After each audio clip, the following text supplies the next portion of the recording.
देव देव महादेव करुणाकर शंकर यदुक्तं ब्रह्मणा सर्वं मदुक्तं तत्र संशयः। प्रिय दर्शकों नमस्कार, एक बार फिर से उपस्थित हूँ आप सबके सामने। आज के इस महत्वपूर्ण ज्योतिषीय कार्यक्रम में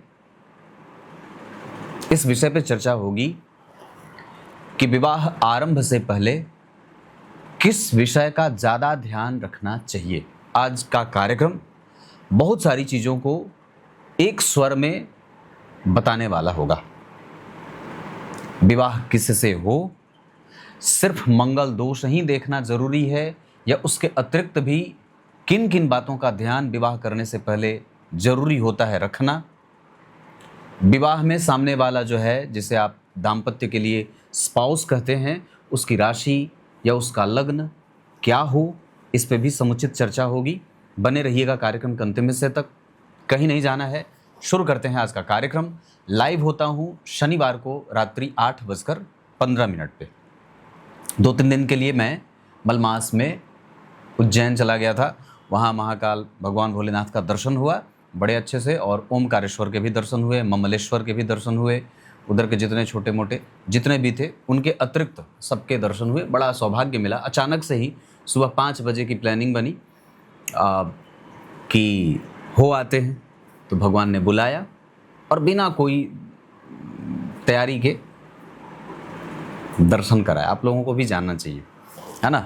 सोचते रहेंगे तो सोचते ही रह जाएंगे। हालांकि बहुत दिन से मैं भी सोच रहा था, पर मन में ही था ये भाव कि जाऊंगा, पर अचानक से प्रकट हो गया और सहयोगी मिल गया, साथी मिल गया, चले गए। आइए विषय पे लेके आता हूँ और पहले बात करते हैं मंगल दोष के बारे में। ये आप लोग जानते हैं कि जन्म कुंडली के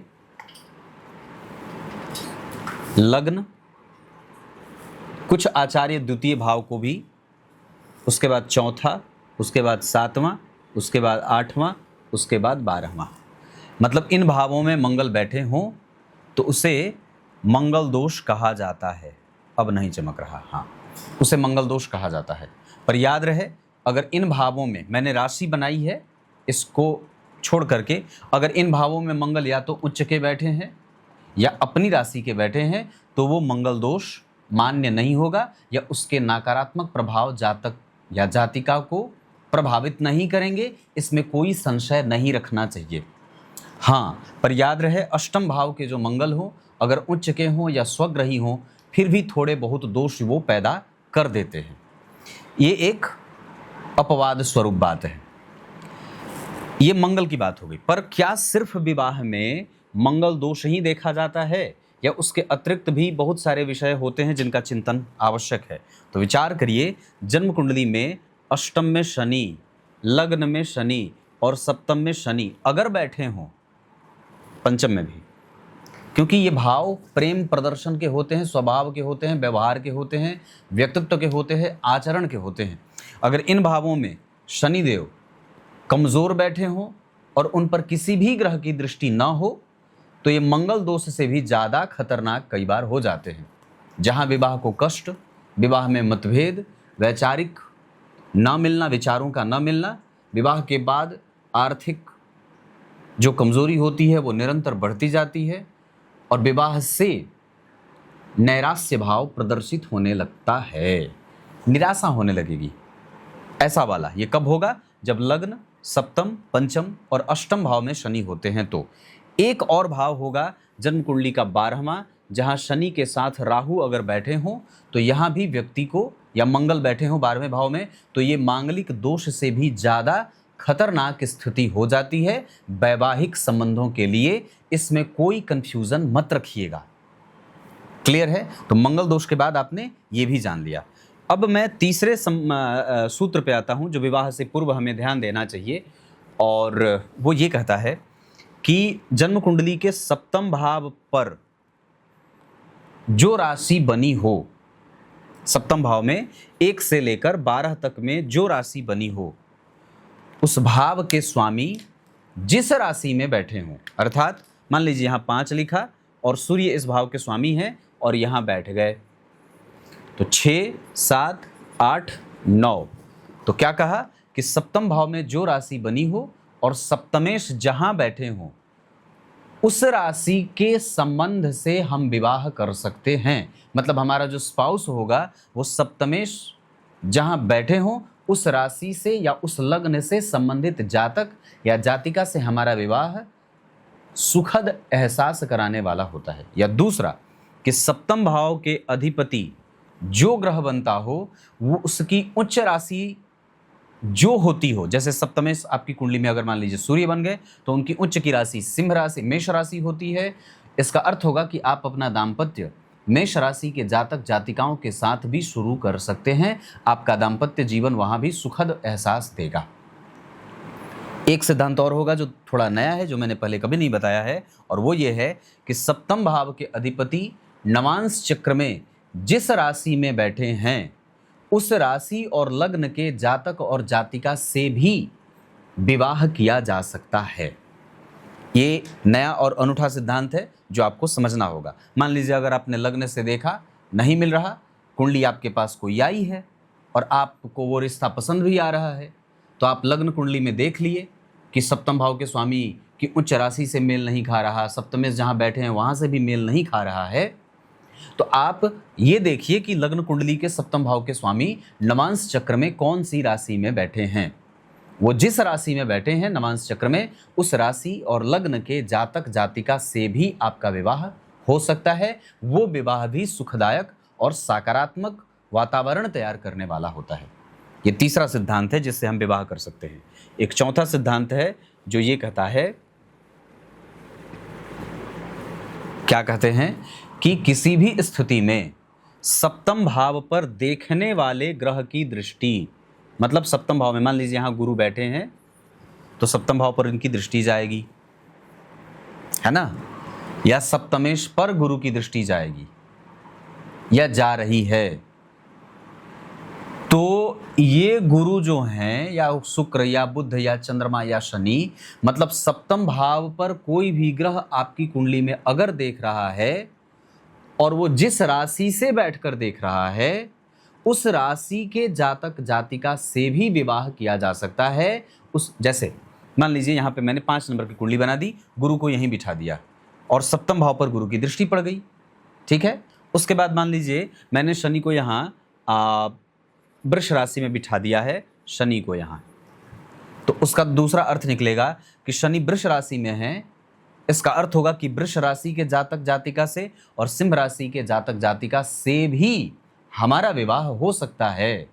या दूसरा, अगर आपके लग्न चक्र के, बहुत ध्यान से समझिएगा, यह सिद्धांत मैंने बहुत पहले भी बताया है, इसको फिर से रिपीट कर रहा हूं।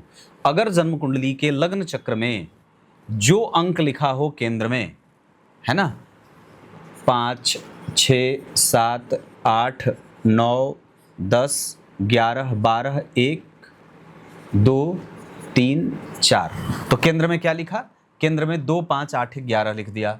अब आपको क्या देखना है कि सामने वाले की जो कुंडली है उसके नवांश चक्र के केंद्र में अगर ये सेम राशि का निर्धारण या निर्माण हो रहा है तो ये विवाह जन्म जन्मांतर का सुख देने वाला विवाह माना जाता है।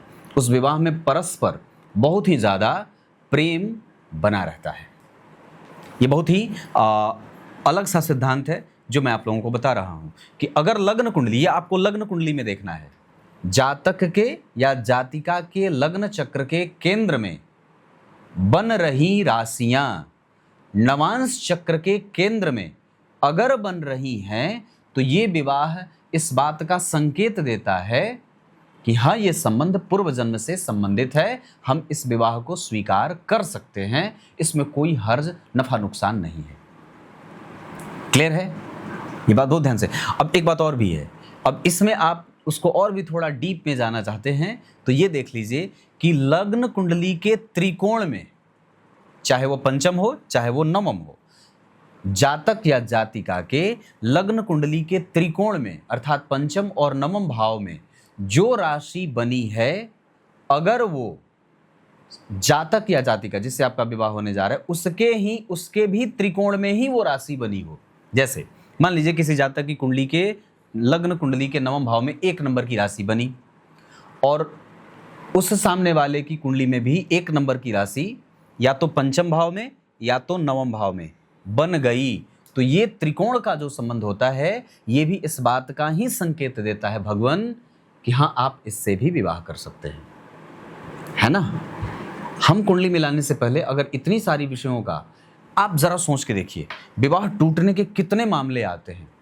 मैं तो सामान्य सा व्यक्ति हूँ, मेरे पास अगर 10 कुंडली देखता हूँ दिन में तो मान के चले कि 5 से 7 कुंडली सिर्फ विवाह टूटने को लेकर के आती है। पंडित जी विवाह नहीं चल रहा है, ज़्यादातर मामले प्रेम विवाह वाले होते हैं। पर कई बार विवाह टूटने के पीछे का कारण बहुत सारा उसमें वातावरण का वो प्रभाव हो जाता है। कई बार कुंडली ना मिलना ये विवाह टूटने में प्रधान लक्षण बन जाता है। दशाएं जो व्यक्ति को चल रही हैं उसमें मति भ्रम की स्थिति होती है, वहाँ भी व्यक्ति परेशान होता है और विवाह दशाओं के कारण परेशानी में जाती हैं और व्यक्ति की समझ जो होती है वो प्रभावित होती है और वो विवाह को चलाने में दिक्कतों का सामना वहाँ भी करना पड़ता है। हम अगर थोड़ी सी सूझबूझ विकसित करें, अपने आप को शांत करें, अपने आप को गंभीर बनाएं, अपने आप को स्पष्ट रखें, अपने आप को जिम्मेदार बनाएं, अपने विवाह को चलाने के लिए परमात्मा की स्वीकृति स्वीकार करें कि नहीं ये संबंध परमात्मा के द्वारा, भगवान के द्वारा बनाया गया है, हमें इसको चलाना होगा, हम इसके प्रति ईमानदार रहें, तो ऐसा विवाह निश्चित रूप से मोक्षदायक होता है। अब विवाह का असली सिद्धांत ये नहीं है कि आप काम में रत रहें और काम की इच्छा तृप्ति करते रहें, नहीं। विवाह का असली सुख है सामंजस्य बनाना, सामंजस्य के साथ परमात्मा की पूजा करना और अंतिम लक्ष्य को पहचानना। विवाह का असली सूत्र यह कि काम पर आपने किस तरीके से विजय प्राप्त कर लिया, कि आपका सहपाठी, आपका जीवन साथी आपके निकट ही बैठा है, निकट ही सोया है, फिर भी आप काम से तृप्त हो गए हैं। ये जीवन का असली लक्ष्य होता है वैवाहिक जीवन का। काम का अर्थ सिर्फ शारीरिक भूख की शांति नहीं होती, विचारों के परतंत्रता से मुक्त होना भी विवाह का लक्षण होता है। विवाह का लक्ष्य वस्तुतः यही होता है कि आप निरंतर अपनी कामनाओं पे कितना नियंत्रण स्थापित कर पाते हैं, है ना। स्वतंत्र होना, संबंधों से स्वतंत्र होते हुए परमात्मा को प्राप्त करना, जीवन को समझना और वास्तविक उद्देश्य को प्राप्त करना, ये लक्ष्य होता है। और विवाह का असली सिद्धांत यही कहता है। 1 से 2 संतति के बाद पति पत्नी वैसे भी भाई बहन ही हो जाते हैं और संपूर्णतया एक दूसरे को सहयोग करते हैं आगे बढ़ने में। भगवान का भजन करें, जैसे मैंने अभी 2-3 दिन पहले भी एक कार्यक्रम में बात कही थी। एक जो है वो चंदन अर्पित कर रहा है, दूसरा चंदन घिस रहा है। एक माला पिरो रहा है, दूसरा माला अर्पित कर रहा है। एक पूजा की थाली सजा रहा है और दूसरा वस्तुओं का भगवान को अर्पण कर रहा है। ये वस्तुतः जीवन का यही अर्थ है ना। आइए अब कार्यक्रम के आरंभ में जो मैंने श्लोक पढ़ा था उसका अर्थ बता देता हूँ। भगवान नारायण भोलेनाथ से कहते हैं, रुद्र से कहते हैं, हे भगवान आप विवाह करिए। भगवान कहते हैं ठीक है। भगवान से सारी बातें हो गई, रुद्र से सारी बातें कह दी गई कि आपके लिए दक्ष प्रजापति के घर में